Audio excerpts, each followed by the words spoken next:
Olá, boa tarde para você. O Pauta Aberta desta terça-feira, dia 1º de março de 2022, está no ar. Falamos ao vivo para todo o país. São 4h40 da tarde agora. Este é o 6º dia de guerra, de invasão russa na Ucrânia. E hoje foi o dia de ataques mais assustadores. Veja a partir de agora os nossos destaques. No dia mais violento da invasão russa, as cidades de Kharkiv e Kiev são as mais atingidas. Uma bomba atingiu a sede do governo em Kharkiv, que é a segunda maior cidade do país. Os ataques deixaram muitos mortos e dezenas de feridos. Diante do Parlamento Europeu, em mensagem de vídeo, o presidente da Ucrânia, Volodymyr Zelensky, faz um apelo por mais apoio. Abre aspas, provem que estão com os ucranianos, disse o presidente. E assim, depois dessa declaração, ele foi aplaudido de pé. Fique aqui ligadinho com a gente que o Pauta Aberta desta terça-feira, 6º dia de combates na Europa Oriental, está no ar.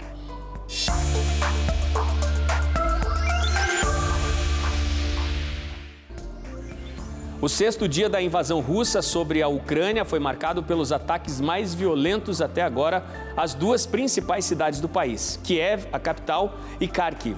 Outros pontos estratégicos da Ucrânia também foram duramente atingidos.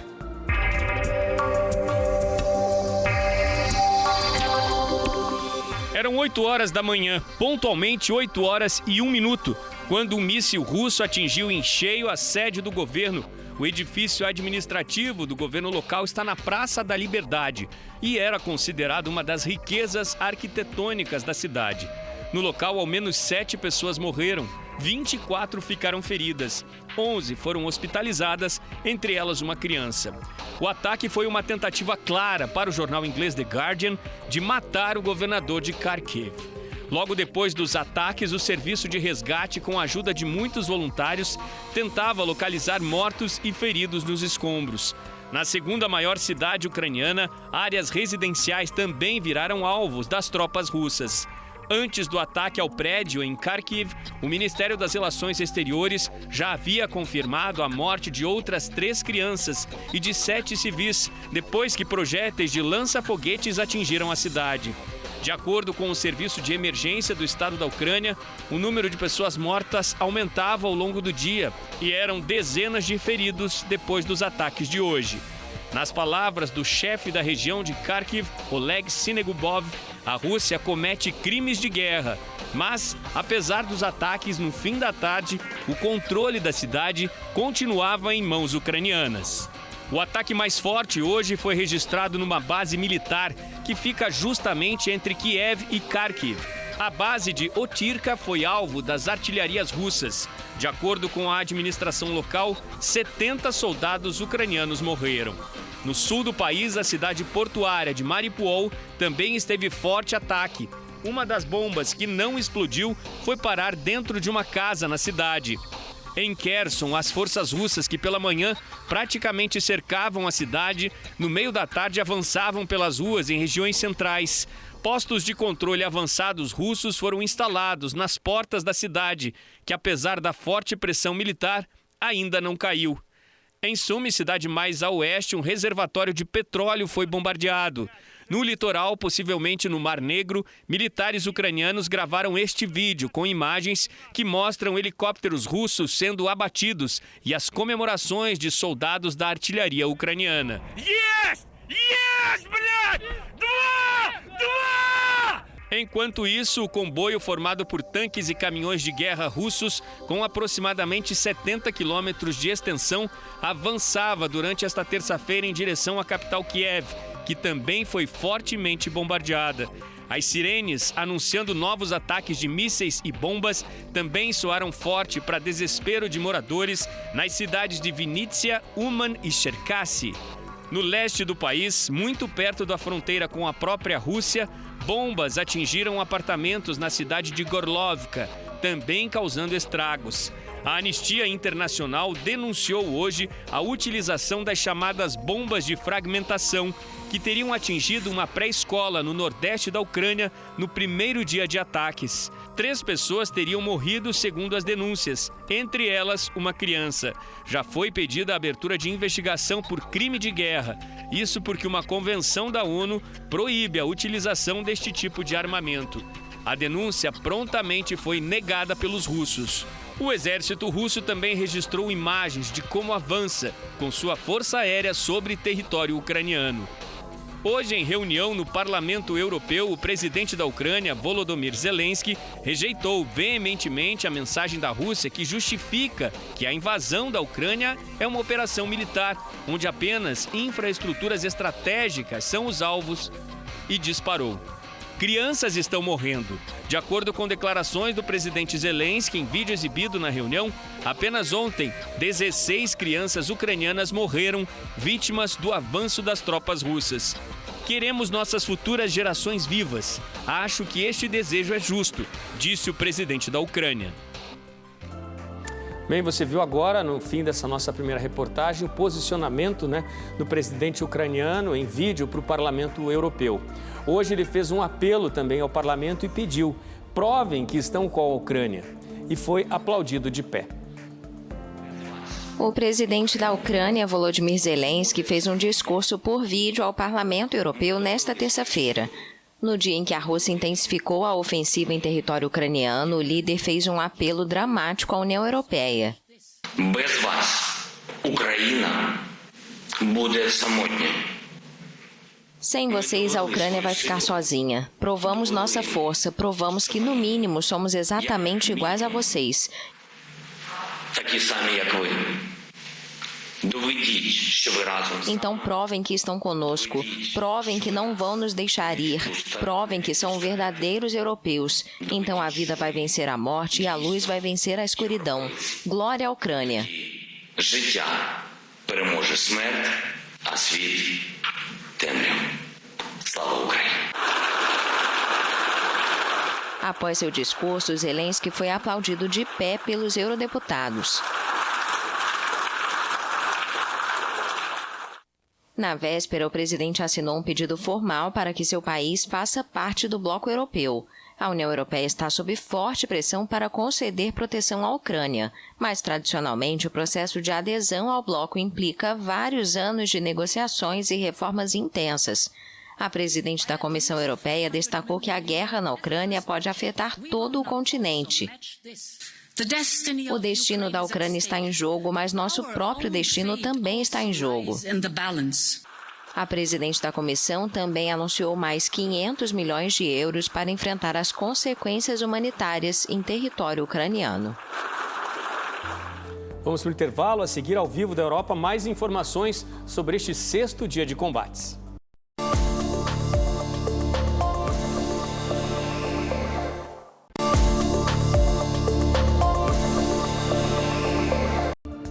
Pauta Aberta está de volta para esse segundo bloco. Você vê agora imagens ao vivo do centro da capital da Ucrânia, Kiev. São 4h52 neste momento no Brasil, 9h52 da noite. Neste momento em Kiev, essa é a Praça da Liberdade, uma cidade assustada sob ataque da Rússia, Certamente já soou o toque de recolher essa noite na cidade de Kiev.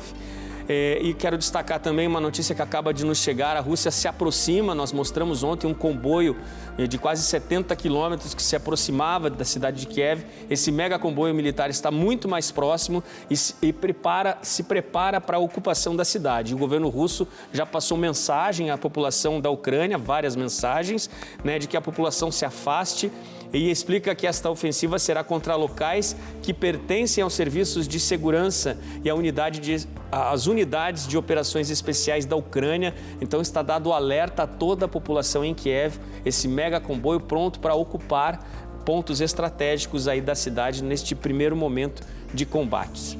Muito bem. No começo da tarde, antes de tudo que ocorre agora, neste momento, fim da tarde na Ucrânia, o presidente da Rússia, Vladimir Putin, mandou também um alerta aos moradores da capital. Disse que alvos estratégicos seriam bombardeados na cidade e falou para que as pessoas que vivem perto desses alvos deixassem as casas. Nós temos imagens também, depois do alerta feito pelo presidente Putin, uma torre de TV foi atingida na capital da Ucrânia. Foram 2 disparos de mísseis que atingiram essa torre. 5 pessoas morreram no ataque, de acordo com informações oficiais. E mais este ataque ocorreu no fim da tarde da terça-feira lá na Ucrânia. Era comecinho de tarde aqui no Brasil. O prefeito de Kiev, Vitaly Klitschko, disse que 2 mísseis, né, atingiram a torre e que as 5 pessoas que morreram estavam na calçada. Infelizmente, um triste dia de muitos ataques aí na capital Kiev. E agora eu quero chamar ao vivo aqui para o nosso Pauta Aberta o Jusinei Cardoso, nosso correspondente que está em Roma, muito mais perto aí dessa situação de combate. Muito boa noite para você em Roma, Jusinei. Boa tarde para vocês aí no Brasil, Odilon. Primeira pergunta que eu queria fazer a você a respeito do que representam, né, esses ataques massivos aí às 2 principais cidades da Ucrânia, as mais fortes centros de economia, né? E também a derrubada dessa torre, né? Inclusive o presidente Zelensky fez declarações pelas redes sociais de que o local, o bairro onde aconteceu o ataque a essa torre de TV, que derrubou os sinais pela Ucrânia, é num bairro onde há um memorial do Holocausto, né? Então, remete aí, ele fez uma lembrança de 80 anos atrás, em plena Segunda Guerra Mundial, quando naquele mesmo local teriam sido mortos aí aproximadamente 30 mil judeus. O que representa tudo isso que aconteceu nesse 6º dia? É uma lembrança emblemática essa do local que foi bombardeado em função de todos os acontecimentos coligados ao Holocausto, mas o que a gente tira de resumo de toda essa situação é que o exército russo está tentando, na verdade, fragilizar a estrutura do governo, né? Esses bombardeios que aconteceram durante todo o dia, a gente mostrou no início da edição, Kharkiv, que foi bombardeada, Kiev, que mais tarde também sofreu com explosões e mísseis, enfim, tudo isso indica um recado muito claro do exército russo e do governo russo de uma forma geral, no sentido de dizer, estamos chegando e quando estivermos aí, não vamos poupar ninguém. Por isso mesmo, esse aviso que foi gerado pelo governo russo para que a população de Kiev abandone as suas casas, né? E tudo isso no meio de um processo que ainda seria uma tentativa de negociação. Nós temos um segundo encontro marcado para amanhã, o que seria uma segunda rodada de negociações depois da primeira que aconteceu ontem e que nós noticiamos aqui, um encontro que terminou sem uma definição, um encontro em que as partes, os grupos diplomáticos dos 2 países voltaram para casa para estudar suas próximas estratégias e a impressão que dá, Odilon, é que tudo isso está se transformando num verdadeiro jogo de fumaça, em que a Rússia coloca à sua disposição de negociar, mas enquanto isso avança e muito dentro do território ucraniano, como que para se posicionar diante de uma negativa na negociação de amanhã. Caso isso aconteça, eles já estariam muito bem posicionados para atacar e entrar com tudo na capital Kiev. Jusinei, eu gostaria de destacar também, hoje foi um dia de alívio aqui para famílias brasileiras, né? Muitos chegaram de volta, vamos rodar rapidinho uma reportagem, olha só.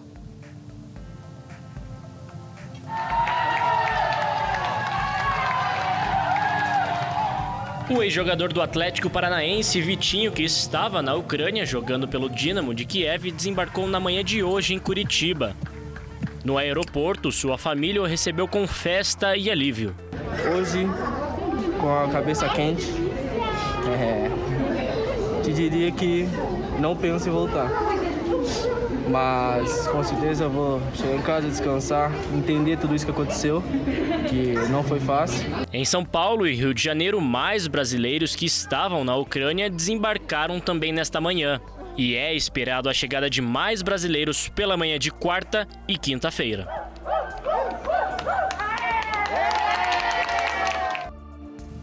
Bem, é o alívio, né? São várias famílias aí de brasileiros ansiosas por ver os filhos novamente, né? Mas as fronteiras lá na Europa ainda estão muito lotadas, né? Temos imagens aí que vamos rodar daqui a pouco de Kiev, das pessoas nas estações tentando deixar o país, uma correria, medo, desespero.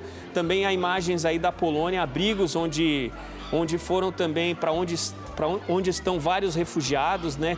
E de acordo com a Agência Internacional da ONU, até eu quero trazer o Jusinei de volta, que está ao vivo aqui com a gente, são milhares, né? Em 6 dias apenas de combates.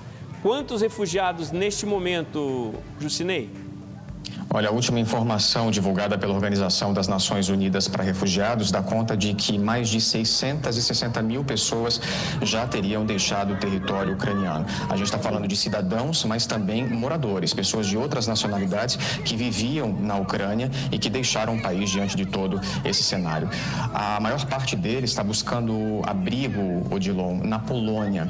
A Polônia ofereceu uma grande abertura, recebeu milhares e milhares de ucranianos e moradores do país nas últimas horas, mas está com uma dificuldade de acolher mais refugiados, porque as fronteiras estão bastante tumultuadas.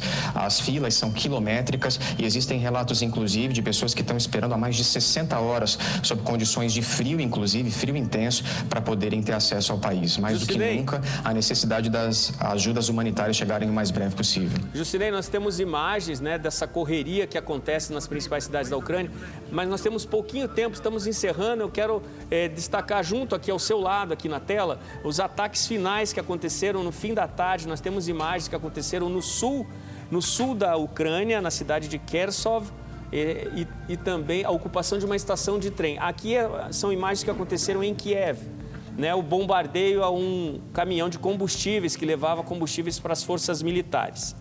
Então, com essas imagens tristes, infelizmente, a gente se despede hoje. Mais uma vez, muito obrigado, Jocinei. Muito obrigado a você de casa que nos acompanha. Ótimo fim de tarde. Amanhã a gente volta a se encontrar aqui no Pauta Aberta com mais atualizações sobre esse triste momento na Europa Oriental, essa guerra, essa invasão da Ucrânia, da Rússia em território ucraniano. Ótima tarde.